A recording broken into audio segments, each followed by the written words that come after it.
Starlight PS presenta Perdidas en el bosque. Amiga, despiértate. Amiga. Ay, ¿qué quieres ahora? No sabes. Estamos en un lugar extraño, no sabemos dónde estamos. ¿Qué? ¿Cómo que no sabes dónde estamos? Sí, estamos en un lugar extraño. Dicen que hay criaturas muy monstruosas. ¿Qué? Sí, vamos a verlo. ¿Estás segura? Sí. ¿Estás segura que no hay nada peligroso? No creo que haya tantas cosas peligrosas ahí en ese bosque. Te digo, es ese bosque de ahí, o sea. Algunos dicen que ahí las plantas son peligrosas, no podemos hacer nada, pero yo no creo en esas cosas, así que ¿estás segura que vamos a investigarlo? Perla, estás loquísima. Yo no voy a ir a ese lugar porque sabes lo que puede llegar a ver, ¿no? ¿Quién sabrá? Eso es un lugar inofensivo. ¿Estás segura que no hay nada ahí? Pues yo creo que la planta de ahí es muy peligrosa. Mira, hay muchas entidades ahí abajo, así que yo no te recomiendo que vayas ahí.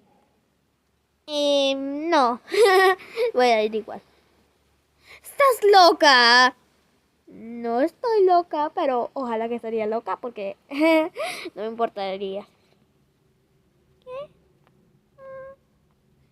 Bueno, sigamos. Es que simplemente estamos muy abajo del piso.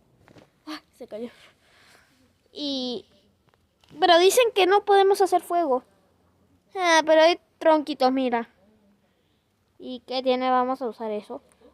Pero nos puede hacer mal. Dice que saca algo muy tóxico que no vamos a poder ni consumir. ¿Y por qué no mejor comemos la fruta de... el fruto del árbol de la magia que está justamente ahí? ¡Güey! Estás loca, pero se tiene que cocinar. Y yo no voy a cocinar con el fuego ese peligroso. ¿Estás segura que vamos a ir acá? Hay muchos bichitos chiquititos. Mientras que sean inofensivos. Yo no creo eso. Bueno, vámonos. Bien, estamos acá. Esto es mejor. Ok. Creo que es mejor aquí. Ok, yo no creo nada. Continuará.